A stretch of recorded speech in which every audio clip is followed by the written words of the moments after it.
اعوذ باللہ من الشیطان الرجیم بسم اللہ الرحمن الرحیم ویورز السلام علیکم۔ آج کا ٹاپک بڑا امپورٹنٹ ٹاپک ہے اور بڑا مشکل ٹاپک ہے۔ ایک ہے جی تصوف اور عشق حقیقی۔ اب آپ نے جو ٹاپک سنا ہے تو آپ کو اندازہ ہو گیا ہوگا۔ مجھے اتفاق سے یہ ہوا کہ ایک تو میرے گھر میں جو بڑا ایک روحانی سا ماحول تھا، میرے نانا مرحوم بڑے روحانی آپ کہہ لیں کہ شخصیت تھے، اور نماز روزہ اور عبادات اور وظائف ان کے معمولات میں شامل تھا۔ یہ چیز جو ہے پھر آگے ٹرانسفر ہوئی میری والدہ کو۔ میری والدہ جو تھی وہ بچپن سے، یعنی شادی سے پہلے کے ان کے ہیں جو سنتے تھے کہ وہ اسی طرح نمازوں کی طرف یا پھر یہ کہ وظائف کی طرف جو تھی وہ راغب رہی، اور پھر اس کے بعد جب ظاہر ہے کہ ہم نے ہوش سنبھالا تو وہ تو خیر تھوڑی طبیعت شبیعت بھی ان کی خراب رہتی تھی، بیمار بھی رہتی تھی، لیکن اس کے ساتھ ساتھ ان کا یہ روحانیت کا سفر چل رہا تھا۔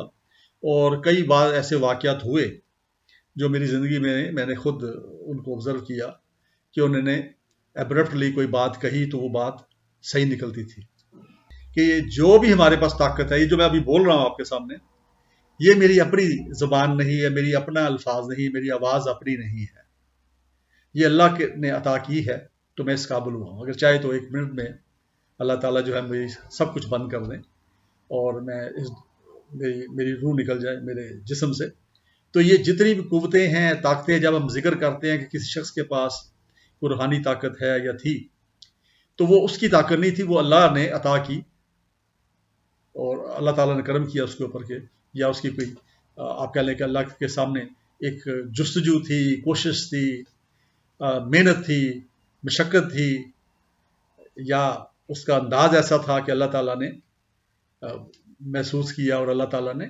رحمت فرمائی اس پہ، تو کچھ آپ کہہ لیں کہ اختیار یا طاقت دے دیا۔ اسی طرح انبیاء کرام بھی آپ دیکھ لیں کہ انبیاء کرام کو معجزے عطا کی اللہ تعالیٰ نے۔ تو آج کل معجزے تو نہیں ہوتے، آج کل تو کرامات ہوتی ہے۔ معجزے پیغمبر اور رسول جو ہیں ان کے اوپر ہوتے تھے اور وہ کرتے تھے، لیکن عام آج کل جو جتنے بزرگان ہوئے ہیں یا جن کے بارے میں سنتے رہتے ہیں تو وہ کرامات ہیں، وہ بھی اللہ کی عطا کرتا ہے۔ تو گھر کے اندر میرا تھوڑا یہ ماحول تھا۔ اب میں بھی تھوڑا آپ کہہ لیں کہ اس طرف لگ پڑا، اور میں نے بھی کچھ وظائف شظائف کرنے شروع کر دیے، اور تھوڑے بہت ایک آدھ وظیفہ کرتے ہوئے مجھے تھوڑی کافی دقت بھی ہوئی، اور والدہ اس وقت زندہ تھی اور میں ینگ آدمی تھا، تو ان کی رہنمائی میں وہ میں نے کمپلیٹ کر لیا۔ تو مجھے یہ شوق چڑھ گیا روحانیت کی طرف۔ تو میں نے جو صوفی شاعر ہیں یا صوفی شعرا ہیں جن کے نام میں بڑے ادب کے ساتھ لینا چاہ رہا ہوں، اس میں سید بلے شاہ قصور والے جو ان کا مزار قصور میں ہے، اس میں سید وارث شاہ جو مشہور ہیں ہیر رانجھا کے، جو انہوں نے شاعری کی ہے اس کے بارے میں، میاں محمد بخش، ان کو کون نہیں جانتا، اسی طرح حضرت سلطان باہو شور کوٹ والے ڈسٹرکٹ جھنگ کے اندر ان کا مزار ہے۔ اسی طرح آپ کہہ لیں حضرت شاہ حسین، لاہور میں آپ اگر جائیں باغ بانپورہ شالامار کے پاس، شالامار باغ کے قریب ان کا مزار ہے۔ تو مادھو لال حسین کے نام سے زیادہ مشہور ہیں، کیونکہ ان کا ایک مرید تھا جس کا نام مادھو تھا، مادھو لال اس کا نام تھا، اور حسین ان کا چلتا تھا، تو دونوں کا اکٹھا محبت پیار اتنا تھا آپس میں کہ نام مکس ہو گیا۔ لوگ اب مادھو لال حسین کا عرس کہتے ہیں ہر سال جب ہوتا ہے۔ تو ان کے کلام کو میں نے پڑھا۔ اب آپ دیکھیے کہ ایک دنیاوی چیز اپروچ ہوتی ہے کسی بھی چیز کی طرف، ایک ہوتی ہے اس کی انر اپروچ یا انٹرنل اپروچ یا روحانی اپروچ۔ تو عام زبان میں ہم آپ کہیں گے تصوف کو کہیں گے کہ یہ ہے روحانی علم۔ اب روحانی علم کیا ہے؟ جو چیز نظر نہیں آ رہی، جنرلی نا روح نظر نہیں آتی نا، تو روح کی جو تربیت ہے، یعنی میرا یہ جسم ہے، اس کے اندر روح ہے جو اس کو چلا رہی ہے، اور جو میں یہ بول رہا ہوں یہ سارا روح کر رہی ہے، لیکن روح خود نظر نہیں آتی۔ اب نہ نظر آنے والی دنیا، اس کا وجود ثابت ہو چکا ہے۔ یہ ہمارے جو موبائل فون ہے آپ کے سامنے، یہ سیل فون ہے ہمارے پاس، ٹھیک ہے نا۔ اب یہ جو فون ہیں یہ بتا رہے ہیں کہ ایک ایسی طاقتیں، ایسی لہریں، ایسی ویوز، ایسی ایکٹیویٹیز ہو رہی ہے جن کو ہماری آنکھیں نہیں دیکھ سکتی. اب یہاں بیٹھے میں یہاں سے فون کر لیتا ہوں، اس پہ کوئی تار نہیں لگی، کچھ نہیں ہوا. اسی طرح مجھے فون کال آ جاتی ہے پوری دنیا سے، کہیں سے بھی، اور ایسے لگتا ہے جیسے یہ بھی قریب سے پاس سے بول رہا بندہ، اور ان اسپر آف مومنٹ کال جو ہے لگ جاتی ہے اور بات ہو جاتی ہے. ان چیزوں نے اب پریکٹیکلی یہ ثابت کر دیا کہ روحانیت ہے. یعنی ایک مقام ہوتا ہے، ایک لا مقام ہوتا ہے. ٹھیک ہے، لا مقام سے مراد ہے کہ وہ ہر جگہ ہے، محیط. تو لا مقام ہے. یہ موبائل فون ہے، اس نے ثابت کر دیا کہ ایک انسان جو ہے وہ یہ کر سکتا ہے کہ ایک ہی انسپر آف مومنٹ وہ یہاں سے فون ملاتا ہے، اور وہ ایسا سائنسی ایجاد ہے کہ وہ ویوز نکلتی ہیں اور اس طرح برق رفتاری سے نکلتی ہیں کہ وہ امریکہ میں جا کے یا آسٹریلیا میں جا کے ایک شخص بیٹھا ہے تو اس کے ساتھ فوراً آپ کنیکٹ ہو جاتے ہیں اور بات شروع کر دیتے ہیں. تو اللہ تعالیٰ نے جب ان کو معراج پہ بلایا تو ظاہر بات ہے اللہ تعالیٰ تو پھر اللہ تعالیٰ ہے نا. یہ تو ہمیں ایک تھوڑی سی اللہ تعالیٰ نے اب ہمارے سائنٹسٹ کو یہ عقل دی تو انہوں نے یہ ایجاد کر لیا نا، وائرلیس ہے یا یہ آپ کہہ لیں کہ فون ہے. تو اللہ تعالیٰ تو پھر ظاہر کو کچھ بھی کر سکتے ہیں. تو اس لحاظ سے وہ واقعہ معراج جو ہے اس کے بارے میں غلط فہمیاں ہمیں نہیں رکھنی چاہیے. وہ اپنے فزیکلی وہاں پہ گئے تھے، اور سارا کچھ وہ جو کچھ بیان ہوتا ہے وہ ہے. اس پہ میں تفصیل میں نہیں جانا چاہتا، کسی موقع پہ شاید میں کھل کے اس پہ بات بھی کر لوں گا، لیکن آج ٹاپک تھوڑا دوسرا ہٹ کے ہے. تو تصوف ہے اسپرچول نالج، اسپرچولیٹی، انگلش میں اسپرچولیٹی کہتے ہیں، اور یہ ہے روحانی علم. ایک ہے فزیکل نالج. ٹھیک ہے، تو ہر چیز کا ایک انر ہے، ایک آؤٹر ہے. انسان ہے بظاہر جو نظر آتا ہے یا جو اس کا جسم جس سے محسوس کیا جا سکتا ہے اس کو کہ یہ ہے، وہ کیا ہے؟ وہ اس کا دنیاوی، اور اس کے اندر وہ کیا سوچ رہا ہے اور اس کے اندر کیا چل رہا ہے، یہ روحانیت ہے. تو تصوف کیا ہے؟ روحانی علم. اب ہر انسان جو ہے اس کے اندر ظاہر روحانیت موجود ہے، روح موجود ہے. اب وہ کس طریقے سے اس کو پہچانتا ہے اور کس طریقے سے آپ کہہ لیں کہ اس سے گائیڈنس لیتا ہے، یہ پھر جستجو ہے، نالج ہے، اسٹڈی ہے، ریسرچ ہے، جستجو ہے، ہارڈ ورکنگ ہے، اور فوکسڈ اپروچ ہے. اگر آپ کو رستہ مل گیا، دیکھیں نا، اگر آپ کو رستہ یہاں سے، میں آپ بیٹھا ہوں اس وقت اسلام آباد میں، تو میں نے اگر لاہور جانا ہے تو اگر میں لاہور والی سڑک پہ چڑھ جاؤں گا تو پھر لاہور پہنچوں گا نا. بے شک لیٹ پہنچ جاؤں لیکن پہنچ جاؤں گا نا. لیکن اگر میں نے رخ کر لیا پشاور کی طرف تو پھر تو لاہور نہیں پہنچنا نا میں نے. تو اس لیے صوفیانہ لائن جو ہے اس کے اندر بھی یہ ہے کہ اگر آپ نے رستہ صحیح آپ کو مل گیا، اس کے لیے پھر وہ کہتے ہیں کہ بعض مرشد تلاش کرو یا استاد تلاش کرو، تو اس میں ان کی گائیڈنس لیتے ہیں. تو مقصد یہ ہوتا ہے کہ وہ رستہ صحیح ملے تاکہ غلط رستے پہ نہ ساری عمر بھٹکتے رہے نا. اگر صحیح رستہ مل گیا تو آپ وہاں پہنچ جائیں گے الٹیمیٹلی.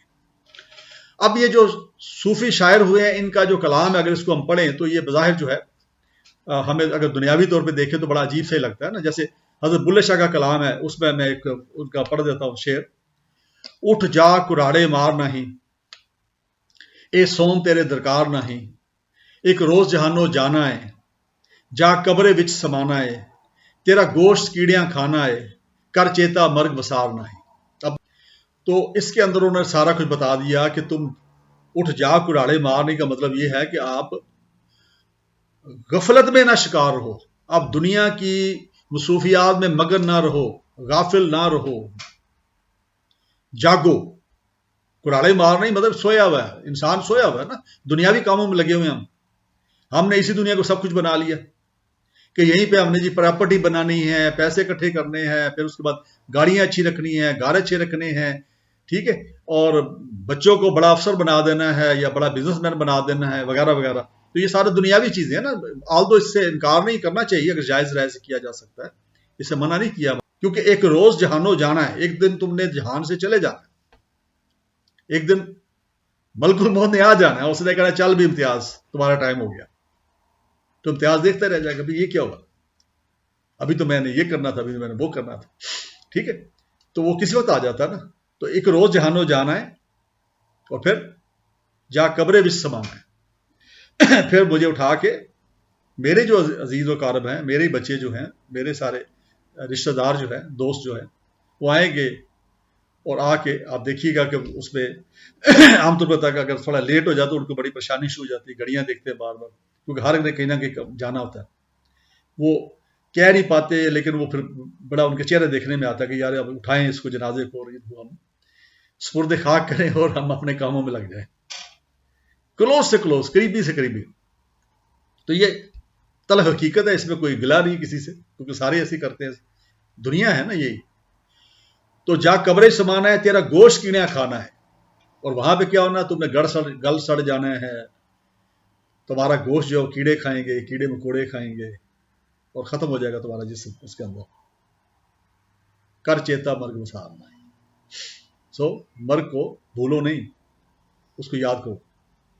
تو یہ جو قبرستان جانے کی ہدایت دی ہوئی نا کہ وہاں جا کے فاتحہ خوانی کریں، اس کا ایک آبجیکٹو یہ بھی ہے کہ ہمیں یاد رہے کہ یہ جو جگہ ہے، یہاں پہ جو لوگ سوئے ہوئے ہیں اس وقت، یہ ہماری طرح انسان تھے، ہماری طرح ہی بڑے امپورٹنٹ تھے، ہماری طرح بڑے خوبصورت تھے، بلکہ ہم سے زیادہ خوبصورت تھے، ہم سے زیادہ بااختیار ہوں گے، ہم سے زیادہ مالدار ہوں گے، ہم سے زیادہ طاقتور ہوں گے. ٹھیک ہے، لیکن اب کیا ہے، مٹی کا. اس طرح آپ دیکھیں کہ حضرت سلطان باؤ کا ایک ربائی ہے، وہ مجھے بڑی اچھی لگتی ہے. الف اللہ چمبے دی بوٹی مرشد من وچ لائی ہو، نفی اسباد دا پانی ملیس ہر رگے ہر جائی ہو. یعنی الف اللہ یعنی اللہ، چمبے دی بوٹی. ٹھیک ہے، وہ ایک بوٹی ہے جو مرشد نے میرے دل میں لگا دی ہے. اللہ کا ذکر، اللہ کا آپ کہہ لیں کہ عشق، اللہ کی محبت یہ ڈال دی اس کے اندر. نفی اسبات، نہیں المنکر اور اسبات، اس کا پانی ملے ہے نا، اس کے اوپر آپ کہہ لیں کہ علم دیا اس کا، اور اس کو آپ کہہ لیں کہ اس کو سیراب کیا. تو ہر رگے ہر جائی ہو، یعنی ہر میری رگ جو ہے، میرے جسم کا ہر جو ریشہ ہے، ہر حصہ ہے، اس کے اندر اس کو پہنچا دیا. تو اس طریقے سے اللہ کی محبت، اس کا ذکر انہوں نے کیا سلطان باؤ نے. پھر اسی طرح آپ دیکھ لیں کہ مختلف، یعنی میں نے ذکر کر دیا آلریڈی سب کا، میں کلام پڑھوں گا تو پھر وہ کافی ٹائم لگ جائے گا. مجھے تو مزہ آ رہا ہے اس کو، میں جب بھی اس کو پڑھتا ہوں مجھے مزہ آتا ہے. ٹھیک ہے نا، تو آپ کو بھی خیر یقیناً آ رہا ہوگا، آئی ایم شیور. اب چلتے ہیں کہ جی عشق حقیقی کا چونکہ ہم نے ذکر کرنا، اور اس وہ ظاہر بات ہے وہی تصوف ہے. اب عشق حقیقی ہو یا عشق مجازی ہو، اس کے عشق جو مجازی ہے یا حقیقی ہے، اس کے بارے میں ایک ہمارے بزرگ فوت ہو گیا، اللہ جنت نصیب کرے، اشفاق احمد خان صاحب، پروفیسر اشفاق احمد خان صاحب، آپ پتہ بہت بڑے رائٹر تھے. تو ان کا ایک پروگرام تھا زاویہ، جس میں وہ ہر ہفتے ایک پروگرام کرتے تھے جو پی ٹی وی پہ چلتا تھا، اور اس میں وہ اپنے تجربات، وہ اس طرح کی چیزیں اس سے ہمیں مستفیض کرتے تھے. تو ایک تجربہ تھا ان کا، اور پھر آپ کہہ لیں کہ ایک بڑے سینئر پروفیسر تھے، ان کی بیگم صاحبہ جو ہیں وہ پچھلے دنوں فوت ہوئی، کچھ عرصہ ہوا، وہ بہت بڑی پروفیسر تھی. تو یہ لوگ وہ تھے جو لاجک پہ بلیو کرتے ہیں. تو انہوں نے ان سے منصوبے کو ذکر ملتا ہے جی کہ محبوب کون ہوتا ہے. تو انہوں نے اپنے بابا جی جا سے پوچھا، انہوں نے ان کی بیگم صاحبہ نے، تو بابا جی نے کہا کہ محبوب وہ ہوتا ہے جس کی بری چیز بھی اچھی لگے. ٹھیک ہے، یہ انہوں نے. اسی طرح کئی جگہ پہ مختلف چل رہا تھا. ایک جگہ پہ یہ تھا کہ جی عشق کیا ہے. عشق مجازی جو ہے کسی ایک شخص کے سامنے اپنی انا قربان کر دینا، اپنے آپ کو گرا دینا، اپنے آپ کو سرنڈر کر دینا. یعنی اگر آپ انسان عشق کرتا ہے کسی کوئی خاتون عشق کرتی ہے کسی مرد سے، مرد کوئی عشق کرتا ہے کسی خاتون سے، یا دو دوست آپس میں عشق کرتے ہیں، ضروری نہیں کہ یہ خاتون اور مرد کے ہی ہو، دو دوست اگر کرتے ہیں یا بہن، دو بھائی کر رہے ہیں آپس میں، ان کا اتنی محبت ہے، اتنا جنون کی حد تک ہے، تو وہ عشقی ہم اس کو کہیں گے نا. تو اس میں یہ ہے کہ مجازی میں اپنے آپ کو سرنڈر کر دینا، کیونکہ آپ کا مطمع نظر کیا ہے، وہ ریلیشن ہے. اسی طرح آپ کو ایک شخص اگر کوئی اچھا لگتا ہے، جس سے آپ کو محبت ہے یا عشق ہے، تو اس کی آپ دیکھیں کہ کوئی وہ بات کرتا ہے تو آپ بعض کا اس کے سامنے اس کو آپ کنٹراڈکٹ نہیں کرتے، اس کو اوفینڈ نہیں کرتے، ناراض نہیں کرتے، حالانکہ بعض کا وہ غلط کہہ رہا ہوتا۔ اچھا، عشق حقیقی کیا ہے؟ عشق حقیقی جس کو روحانی اب کیا لیں، عشق کہہ لیں، عشق حقیقی یعنی جس کو اللہ سے عشق کہہ لیں، عام زبان بڑے سادے الفاظ میں، وہ عشق جو اللہ سے ہے وہ عشق حقیقی ہے۔ اچھا، اب وہ جو عشق حقیقی میں آپ نے سرنڈر کرنا ہے پوری دنیا کے سامنے، یعنی پوری دنیا کے سامنے اپنی انا کو قربان کر دینا، یہ عشق حقیقی۔ عشق مجازی ایک شخص کے سامنے، عشق حقیقی پوری کائنات یا پوری دنیا کے سامنے۔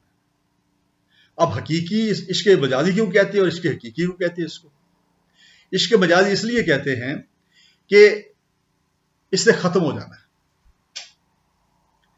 اگر کوئی شخص کسی خاتون سے عشق کرتا ہے یا کوئی خاتون کسی شخص سے عشق کرتی ہے یا دو انسان آپس میں عشق کرتے ہیں تو دونوں فانی ہیں، تو جب اس میں سے کسی ایک نے چلے جانا تو عشق ختم ہو جانا ہے۔ دل میں تو رہے گا، یاد تو رہے گی، لیکن اس کے بعد پھر دوسرے نے بھی چلے جانا ایک نہ ایک دن، اس لیے اس کو مجازی کہتے ہیں، ٹھیک ہے، دنیاوی عشق۔ عشق حقیقی جو اللہ سے عشق ہے اس کو کیوں حقیقی کہتے ہیں؟ اس لیے کہ یہ نہ ختم ہونے والا ہے۔ اللہ کہنے بڑا غلط ہے کہ ابھی لافانی ہے، اللہ تعالیٰ ہمارے خالق ہے، کریٹر ہے، اس میں بے ادبی نہ ہو جائے۔ تو اللہ ہمارے خالق ہے، اور ہم جو ہیں اگر ان سے عشق کرتے ہیں اللہ سے تو موت کے بعد بھی موت نہیں آنی نا، موت کے بعد تو پھر دوبارہ زندگی ہے، اگلی زندگی، ٹھیک ہے، اور روٹ چلی جانی ادھر، اور وہ عشق برقرار رہنا ہے، اور ہم نے اپنے محبوب سے مل جانا ہے۔ اگر ہم عشق کر رہے ہیں اللہ سے تو ہم نے اپنے محبوب سے مل جانا ہے مرنے کے بعد، بلکہ جلدی مرنے کے بعد کا ایک شاید جو تصور میں ملتا ہے، علماء کرام بیان کرتے ہیں یا مذہبی کتابوں میں لکھا ہے، تو بڑا ایک خوبصورت آپ کہہ لیں اس کا نقشہ کھینچا جاتا ہے۔ تو وہ عشق حقیقی اس لیے کہ جو حقیقت میں ہے، جو ہمیشہ رہنے والا ہے، اس لیے اس کو دو۔ اب اس کے درجات ہیں۔ پہلا ہے رغبت۔ اچھا، یہ دونوں میں ہے، آپ اگر کہیں کہ عشق مجازی کو بھی اگر لے لیں اور عشق حقیقی کو بھی لے لیں، پہلے راغب ہوتا ہے کوئی بھی شخص۔ اگر مجازی ہے، دو انسان عشق کر رہے ہیں، عشق نہیں ابھی ہوا، دونوں انسان ملے ہیں، وہ ایک طرف راغب ہوئے، اٹریکٹ ہوئے، اس کو انگلش میں ہم کہیں گے اٹریکٹ ہونا۔ اچھا، اسی طرح اگر روحانی ہے تو پہلے اندر ایک آپ کہہ لیں کہ ایک چیز پیدا ہوتی ہے، تو انسان جو ہے وہ برائیوں سے بچنا شروع کر دیتا ہے۔ دیکھیں، جب آپ مجازی عشق بھی کرتے ہیں، جس سے آپ عشق کر رہے ہیں، اس کو جو چیز بری لگتی ہے آپ اس کو چھوڑ دیتے ہیں، ٹھیک ہے، جو اس کو اچھی لگتی ہے اس کو اپنا لیتے ہیں۔ یہ صورتحال عشق حقیقی میں ہے کہ جب رغبت ہوتی ہے اللہ کی طرف، لو لگتی ہے، تو پھر کیا ہوتا ہے کہ پھر ہم کوشش کرتے ہیں ہر وہ کام چھوڑ دیں جس کا اللہ نے منع کیا، جس کو اللہ ناپسند کرتے۔ ہمارا محبوب ایک چیز پسند نہیں کرتا اور میں کہتا ہوں جی مجھے اس سے رغبت ہے، تو ظاہر بات ہے کہ میں وہ پھر احتیاط کروں گا نا۔ اچھا، اس کے بعد رغبت سے مراد ہے کہ آپ کا اٹریکٹ ہوا، آپ کے اندر ایک گھنٹی بجی اور آپ اس کی طرف راغب ہو گیا۔ جب راغب ہوئے تو مزید منازل طے ہوئی، جب مزید منازل طے ہوں گی تو پھر کیا ہوگا؟ پھر الفت پیدا ہوگی۔ یہ پہلا، یہ دوسرا درجہ ہے عشق کا، یہ دوسرا درجہ ہے کہ الفت پیدا ہے۔ الفت سے مراد یہ کہ یہ محبت کی یہ اپنی سٹارٹ پوائنٹ آپ کہہ لیں کہ اچھا ہر چیز اچھی لگنے لگی، اٹریکٹ تو ہوئے، لیکن اس کے بعد اس کے جب قریب ہوئے، راغب ہوئے، اس کی طرف متوجہ ہوئے، اس کو نوٹ کرنا شروع کر دیا، آبزرو کرنا شروع کر دیا، تو پھر کیا ہے؟ پھر اس کے اندر کی اچھائیاں نظر آنے لگی، اس کی اچھائیوں کے ساتھ، اس کی اداؤں کے ساتھ، اس کے الفاظ کے ساتھ اچھا لگنے لگا، ٹھیک ہے۔ یہی چیز کہ ہم نے نمازیں شروع کر لی اور اس کے بعد ہمیں اچھا لگنے لگا، یعنی اس میں مزہ آنے لگا۔ عبادت کے اندر کہتے ہیں اگر مزہ آ رہا ہو تو سمجھ لیں کہ وہ قبول ہو رہی ہے، ٹھیک ہے۔ ویسے یہ باتیں ساری قبول ہوتی ہیں، یہ ذہن میں رکھ لیجیے، میرا یہ یقین ہے، کیونکہ اللہ تعالیٰ کسی کی بھی عبادت رد نہیں کرتا، ٹھیک ہے۔ پر تو اس میں جب مزہ آنے لگا تو یہ کیا الفت ہو گئی. اب دل کر رہا ہے کہ اس کو زیادہ سے زیادہ کیا جائے. مجازی عشق میں کیا ہے کہ دل کرتا ہے بار بار اس کو ملا جائے. ایک اندر آپ کے ایک وہ جذبہ سا پیدا ہو چکا ہے, اس کو ہم کہتے ہیں محبت. اسی طرح اب الفت ہو گئی ہے, مزہ آنے لگا ہے, اب زیادہ سے زیادہ اس کی عبادت ہم نے شروع کر دی, زیادہ سے زیادہ اس کے بارے میں غور و خوض شروع کر دیا, زیادہ سے زیادہ ہم نے جاننا شروع کر دیا کہ اللہ کیا کہتے ہیں. ٹھیک ہے, اللہ کی فیوز و برکات, ٹھیک ہے, یہ سارا کچھ. وہ کہتے ہیں نا, ایک حضرت منصور تھے, انہوں نے کہا بھی کہ انا الحق, میں حق ہوں. جب پوچھا گیا بعد میں, ان کو سزا بھی ہو گئی تھی, ان سے پوچھا گیا تو انہوں نے کہا جی میں تو کچھ ہوں ہی نہیں نا, میرے اندر میں نے جھانکا تو وہاں بھی اللہ, میں نے باہر دیکھا تو وہاں بھی اللہ, میں نے حجر و شجر میں دیکھا تو وہاں بھی اللہ دیکھا. آپ درخت دیکھیں, کس کا کمال ہے اس کو بنانے کا. درخت اگتا ہے ایک بیج سے یا ایک سیپلنگ سے, ایک کلم سے یا ایک دانہ بیج سے, اور کتنا بڑا وہ درخت بن جاتا ہے. پھر پھل, تنا بڑا درخت ہوتا ہے, پھر پھل اس پہ لگنا شروع ہو جاتے ہیں. تو یہ سوچنے کی بات ہے نا, یہ تو اللہ ہے نا. پھر رنگ برنگے پتے نکلے, رنگ برنگے پھول, مختلف پودوں میں مختلف رنگ کے پھول, مختلف جانور پیدا کیے, جاندار پیدا کیے, سمندر کے اندر الگ طرح سے ہے, زمین پہ الگ طرح سے ہیں, حشرات الارض ہیں, ٹھیک ہے, جانور ہیں, درندے ہیں, پہاڑ ہیں, دریا ہیں, سمندر, کیا کچھ نہیں ہے. تو اب کیا ہے, یہ وہ غور و خوض آپ کر رہے ہیں اور آپ کو اس سے آگے بڑھتے چلے جا رہے ہیں. اور آف کورس عبادات تو آپ ساتھ کر ہی رہے ہیں, کیونکہ ظاہر ہے کہ وہ تو جب آپ کو رغبت ہوگی تھی تو پھر اس طرف چل پڑے تھے آپ. ٹھیک ہے, اب جب وہ انتہا پہ چلا جائے اور کوئی چیز سجے نہیں, ہر وقت ذہن میں یہی ہے, ہر وقت آپ کسی بھی چیز کو دیکھتے ہیں, آپ موسیقی سنتے ہیں تو اس کے اندر بھی آپ کو وہ نظر آ رہا ہے, اپنا محبوب. اگر مجازی ہے تو دنیاوی, اگر حقیقی ہے تو اللہ. اس موسیقی کے اندر بھی آپ کو وہ ایسے لگ رہا ہے کہ آپ یہ موسیقی یا یہ جو گانے والا ہے, چاہے وہ دنیاوی گانا ہو, بے شک وہ یہی لگے گا جیسے اس سے مخاطب کیا جاتا ہے. آپ دیکھا صوفیہ کرام کوئی بھی موسیقی, کوئی بھی کسی طرح کی بعض کا, جیسے وارث شاہ, ہیر وارث شاہ کے بارے میں کہا جاتا ہے کہ دنیاوی یا مجازی تھا عشق, اس کا ذکر کیا انہوں نے. لیکن جو کریٹکس ہیں ان میں سے کچھ کریٹکس یہ بھی کہتے ہیں, بلکہ کافی کریٹکس یہ کہتے ہیں کہ یہ ایکچولی انہوں نے مخاطب کچھ اور تھا. ٹھیک ہے, یہ ایک سمبولک انہوں نے کریکٹر جو تھے ہیر اور رانجھا جو دنیا میں ہوئے ہیں بہرحال, ان کو سامنے رکھا, اور لیکن بعد انہوں نے کچھ اور کی, کیونکہ وہ سید وارث شاہ جو تھے یہ حضرت بلے شاہ کے مرید تھے.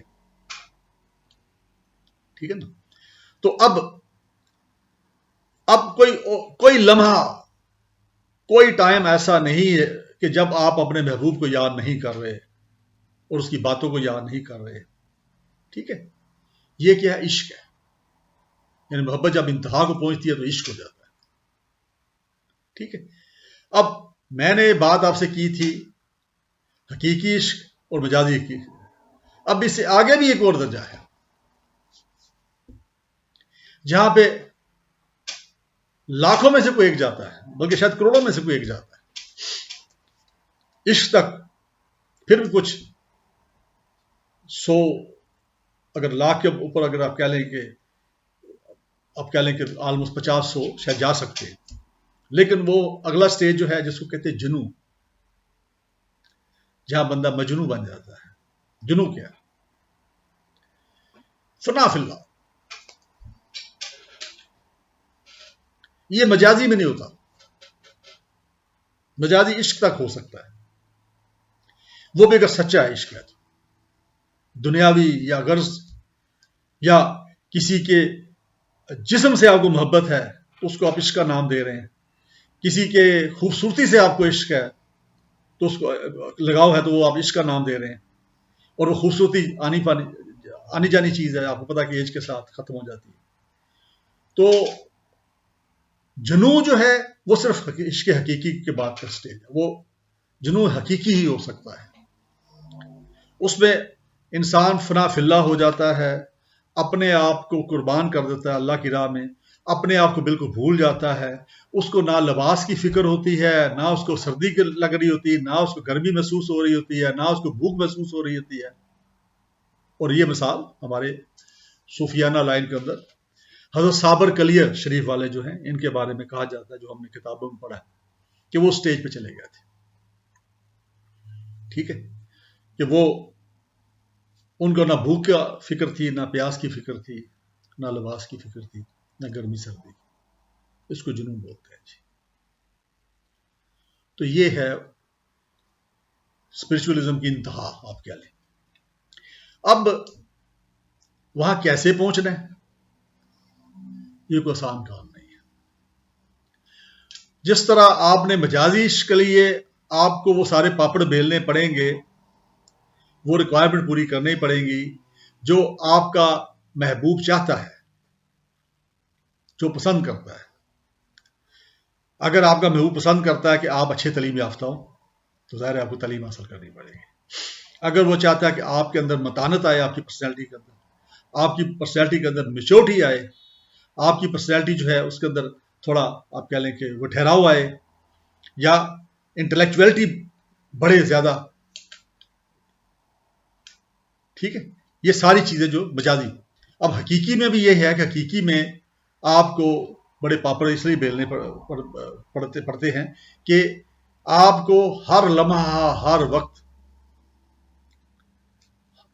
اپنے ہر سانس کا ساتھ رکھنا پڑتا ہے کہ کوئی ایسا سانس نہ نکل جائے جو لے لوں میں سانس جس میں اس کی یاد نہ ہو اور اس کے اندر کوئی غلطی نہ کر بیٹھے. ٹھیک ہے، تو ایسے بزرگان ہمارے پاس جو ہسٹری میں اگر ہم دیکھیں، سب سے بلند مقام اور ہمارے پاس جو رول ماڈل ہیں وہ تو نبی پاک محمد صلی اللہ علیہ وسلم ہیں. اس کے بعد انہوں نے ایک ٹیم تیار کی اپنی، جس میں خلفائے راشدین سارے صف اول میں تھے، چاروں خلفائے راشدین. اس کے علاوہ بھی جیے صحابہ کرام ہیں جو پوری ٹیم تھی، جنہوں نے بعد میں آپ نے دیکھا کہ کتنی فتوحات کی اور کتنی کمانڈ کی، اور اسلام کس طرح کتنی تیزی سے پھیلا. اور ان کا وزڈم اور ان کی جو باتیں ہیں آج بھی ہماری کئی کتابوں میں ملتی ہیں اور ہمیں گائیڈنس پرووائڈ کر رہی ہوتی ہے. تو وہ سارے وہ تربیت یافتہ لوگ تھے. تو سمپل از دس کہ میں یہاں پہ اپنا اس کو سٹاپ کر رہا ہوں اور ختم کر رہا ہوں اپنی آج کی بات کو، کہ عشق حقیقی، اس کے مجازی کا میرا خیال ہے کہ جتنا میں بیان کر سکتا تھا، جتنا میرا تھوڑا بہت نالج تھا، اگر اس میں مجھ سے کوئی غلطی ہوئی ہو اللہ تعالیٰ مجھے معاف کرے. اور پھر کسی اور ٹاپک پہ کسی وقت بات کریں گے. آپ مجھے اپنی دعا میں یاد رکھیے گا اور ایک دوسرے کے لیے دعا کرتے رہیے گا، ایک دوسرے کو رہنمائی دیے گا. اگر آپ کو یہ میری باتیں آج تھوڑی پسند آئی ہیں تو بے شک باقی دوستوں میں بھی یہ شیئر کریں، کیونکہ یہ اچھی بات شیئر کرنا جو ہے یہ بھی صدقہ جاری ہے. بہت شکریہ. السلام علیکم.